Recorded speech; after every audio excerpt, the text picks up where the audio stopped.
Shalom anak-anak semuanya.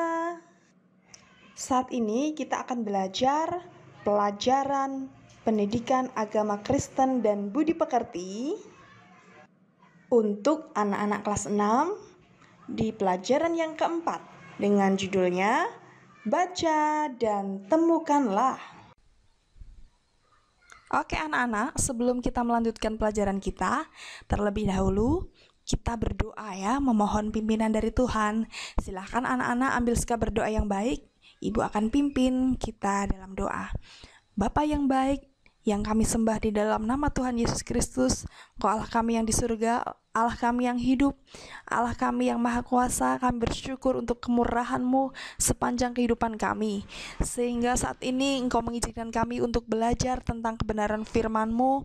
Biarlah anak-anak-Mu ini Tuhan, Kau berikan hikmat, kemurahan-Mu, agar kami mengerti setiap apa yang diajarkan. Tuhan menolong kami semuanya, bisa bertumbuh iman kami di dalam Engkau oleh firman Tuhan yang menuntun kami.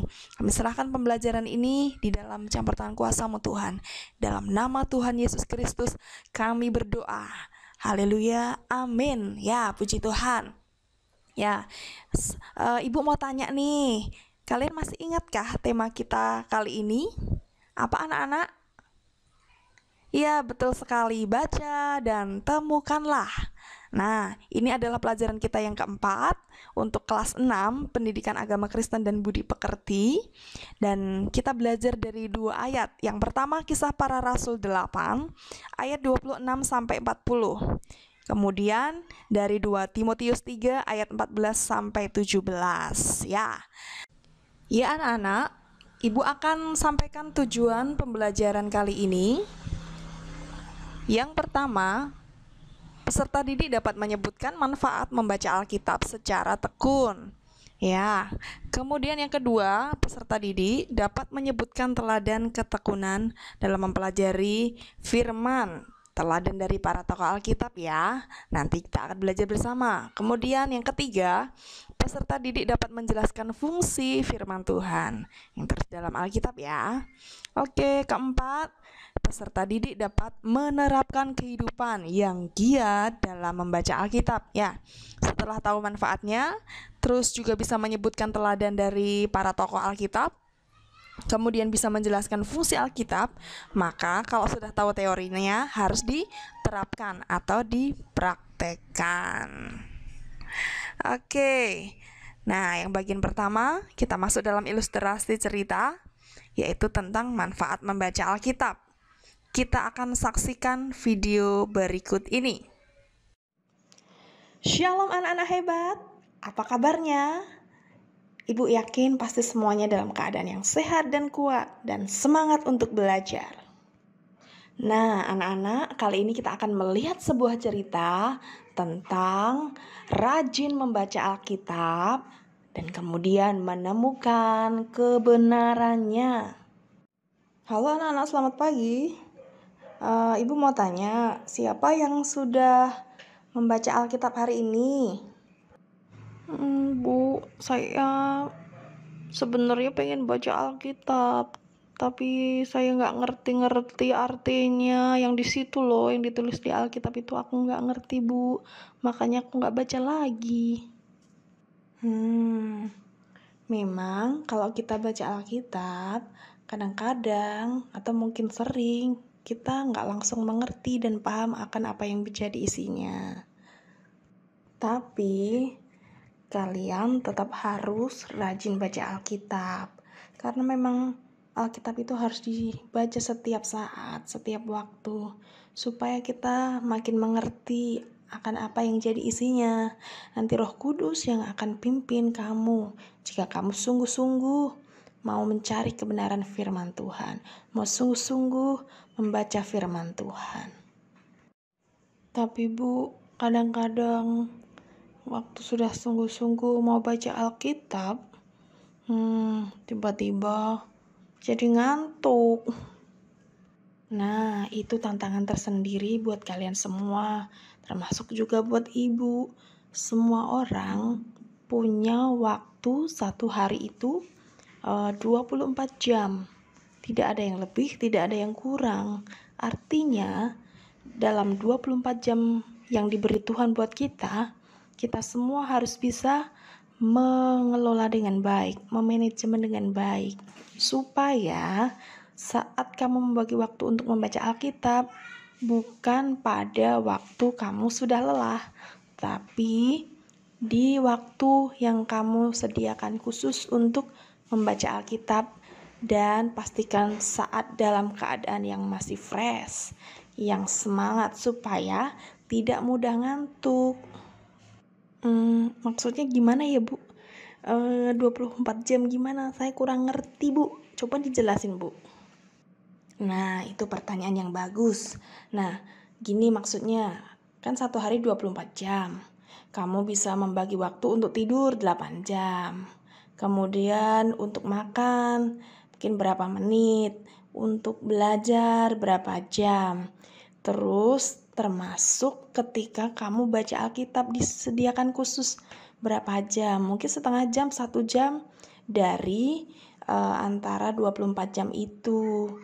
Nah, kalau kamu sudah bisa membagi waktu dengan baik, pasti kamu lama-lama terbiasa untuk membiasakan diri membaca Alkitab.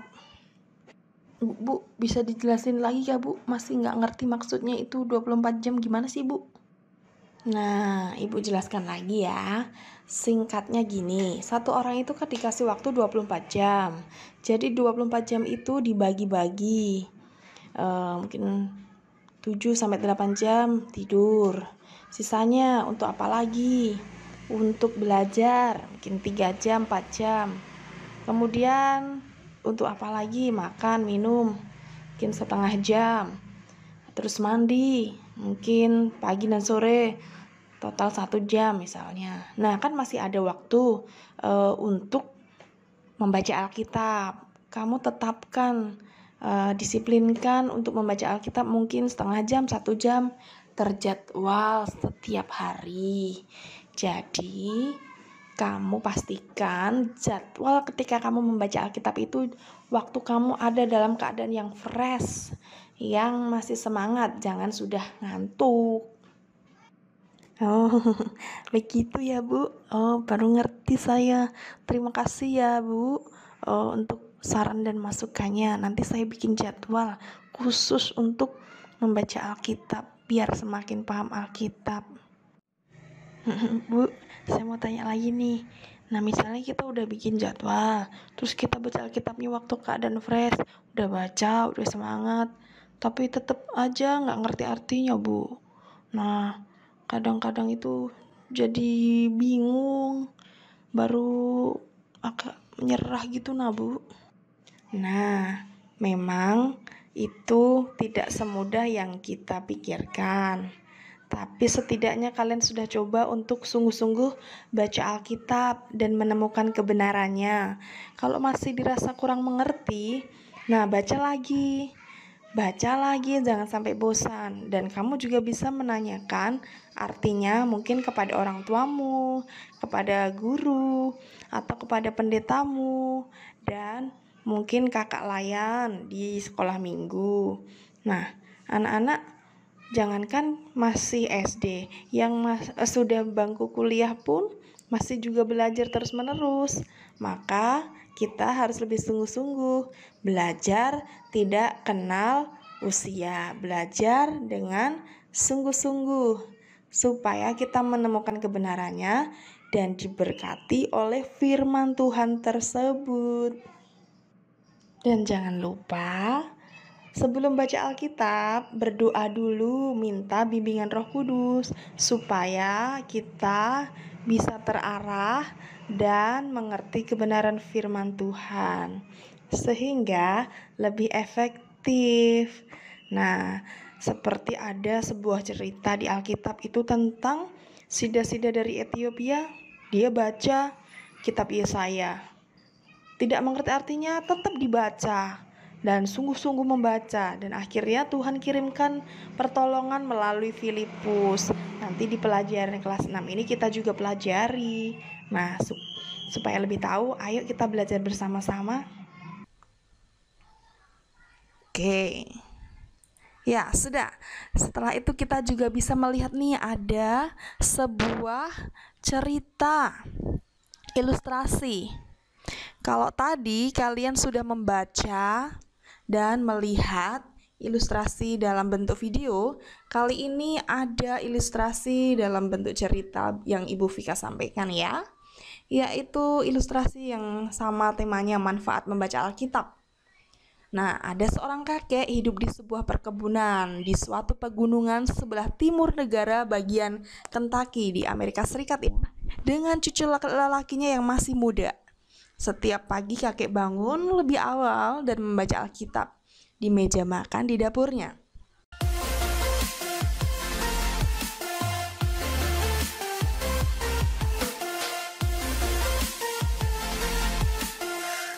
Nah, cucu lelakinya ingin sekali menjadi seperti kakeknya dan mencoba untuk menirunya. Lihat nih gambarnya, mau baca Alkitab ya.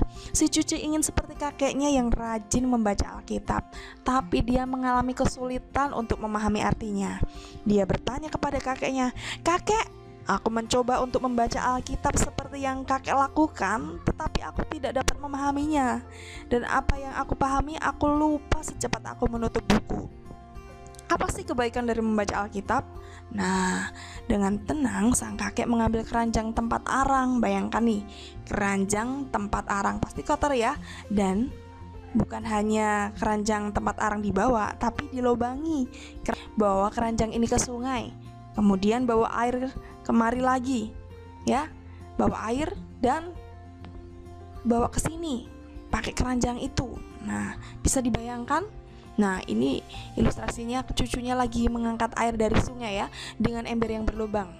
Dan itu bekas arang. Nah, oke, cucunya lari secepat kilat. Tapi apa yang terjadi sampai di rumah? Karena embernya berlubang, nah, airnya nggak ada sisanya. Kakeknya tertawa dan menyuruhnya untuk cucu itu untuk ngambil lagi air dari sungai. Nah, makin lari, tetap aja airnya tertumpah, tidak ada yang tersisa. Terus kakeknya pesannya pada cucunya, "Nah, coba kamu lari lebih kencang lagi supaya kamu bisa bawa airnya ke sini." Nah, cucunya ngambil lagi dari sungai. Nah, lagi-lagi airnya gak ada alias sudah habis di tengah jalan karena tadi kan dilubangi ya tempat airnya itu. Nah, lihat kayak percuma. Jadi kamu pikir percuma? Jawab kakek. Nah, kemudian kakek berkata lagi, "Lihatlah nih keranjangnya, perhatikan. Anak-anak lihat ya, ini yang sebelumnya, ini ibarat yang sebelumnya ya. Keranjang arangnya kotor, ya kan? Terus berlubang, dibawa untuk ngambil air, diisi terus. Ya, lama-lama apa yang terjadi sama keranjang itu? Nah, jadi bersih, luar dan dalam jadi bersih. Sebenarnya maksud kakek itu bukan untuk cucunya bawa air, tapi supaya cucu itu mengerti ini adalah sebuah kiasan atau gambaran. Kakek itu berkata, "Cucuku, ini adalah sebuah kiasan sederhana tentang apa yang terjadi. Jika kamu rajin membaca Alkitab, kamu mungkin tidak bisa memahami langsung pada saat itu atau mengingat segalanya. Tetapi jika kamu membacanya dengan tekun dan berkesinambungan, kamu akan berubah dan menjadi orang yang berbeda dari sebelumnya. Itu adalah karunia Allah yang dapat kamu temukan dan kamu rasakan dari kehidupan ini." Ya, yang awalnya ini gambarannya kotor keranjangnya, lama-lama dibersihkan, akhirnya jadi bersih ya. Seperti ketika kita membaca Alkitab, awalnya tidak mengerti maksudnya, dibaca lagi, akhirnya kita bisa lebih paham akan apa yang kita pelajari dan menjadi orang yang berbeda dari sebelumnya. Setelah membaca Alkitab menjadi lebih baik lagi seperti apa yang disampaikan oleh firman Tuhan. Oke, anak-anak mengerti kan? Ya, dan kesimpulannya adalah rajin membaca Alkitab itu sangat penting ya, kehidupan kita jadi berbeda. Oke, kita akan masuk ke bagian kedua, yaitu tentang cerita Alkitab. Yang pertama nanti dari Kisah Para Rasul 8 ayat 26 sampai 40. Tadi ayatnya sudah kalian baca kan? Ya, karena kalau kalian baca Alkitabnya pasti kalian akan lebih mudah memahami apa yang Ibu akan sampaikan. Termasuk di 2 Timotius 3 ayat 14 sampai 17. Oke. Nah, yang pertama ini tokoh Alkitabnya adalah pejabat dari Ethiopia. Siapa dia? Nah, Ibu sampaikan identitas dari pejabat ini. Dia adalah seorang Ethiopia. Dia seorang sida-sida, seorang pembesar, seorang kepala perbendaharaan Sri Kandake, dan seorang ratu negeri Ethiopia. Kamu bisa temukan identitas dari pejabat ini dalam Kisah Para Rasul 8 ayat 27. Nah, kalau namanya pembesar pasti kedudukannya tinggi kan? Nah, dia ini punya kedudukan yang luar biasa. Ceritanya, orang ini, pejabat ini datang beribadah ke Yerusalem. Kemudian dalam perjalanan pulang dari Yerusalem menuju Gaza, nah, sida-sida tersebut lagi sungguh-sungguh membaca gulungan kitab Yesaya. Dia melakukannya. Tadi ya perjalanan dari Yerusalem untuk beribadah, untuk berjalan pulang. Waktu itu dia lagi naik kereta. Dia sungguh-sungguh membaca kitab Yesaya. Dan uniknya anak-anak, dia itu tidak mengerti dan tidak memahami isi dari ayat itu, tetapi dia sungguh-sungguh membaca kitab tersebut. Nah, coba dengar nih, Tuhan itu melihat hati yang sungguh-sungguh, sehingga Tuhan mengutus seorang muridnya yang namanya adalah Filipus. Nah, ini ya, Filipus akhirnya mendatangi sida-sida tersebut. Nah, di jalan antara Yerusalem dan Gaza tadi ya. Nah, Filipus segera ke situ dan mendengar sida-sida itu sedang membaca kitab Nabi Yesaya. Terus Filipus tanya sama sida-sida itu, "Nah, mengertikah apa yang Tuhan baca?" Terus jawabnya, "Bagaimanakah aku dapat mengerti kalau tidak ada yang membimbing aku?" Lalu ia meminta Filipus naik dan duduk di sampingnya. Dan nas yang dibacanya itu berbunyi seperti berikut nih dari Yesaya. "Seperti seorang domba ia dibawa ke pembantaian, dan seperti anak domba yang keluh di depan orang yang menggunting bulunya, demikianlah ia tidak membuka mulutnya. Dalam kehinaannya berlangsunglah hukumannya. Siapakah yang akan menceritakan asal-usulnya? Sebab nyawanya diambil dari bumi." Nah, maka kata sida-sida itu kepada Filipus, "Ya, aku bertanya kepadamu tentang siapakah nabi berkata demikian, tentang dirinya sendiri atau tentang orang lain?" Maka mulailah Filipus berbicara dan bertolak dari nas itu untuk memberitakan Injil kepadanya. Dan mereka sambil melanjutkan perjalanan mereka. Dan singkat ceritanya, setelah sida-sida itu mendengar kesaksian dari Filipus, dia meyakini akan apa yang jadi isi kitab Yesaya tersebut. Ini tidak lain adalah tentang Tuhan Yesus ya, yang berkorban menjadi korban ya, untuk menebus setiap hukuman yang harusnya kita tanggung ya, berkorban di kayu salib. Nah, akhirnya sida-sida tersebut percaya kepada firman tersebut. Dan setelah dia melihat ada kolam air, ya, nih, lihat di situ ada air, apakah halangannya jika aku dibaptis? Nah, dia tanya sama Filipus. Nah, Filipus jawab, "Jika Tuhan percaya dengan segenap hati, boleh." Dan dia jawabnya, "Aku percaya bahwa Yesus Kristus adalah anak Allah." Lalu orang Ethiopia itu menyuruh menghentikan kereta itu dan keduanya turun ke dalam air, baik Filipus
yang baik dan benar dalam kehidupan kami sehari-hari. Di dalam nama Tuhan Yesus, Juru Selamat kami, dengarkanlah doa kami. Amin. Oke, shalom semuanya.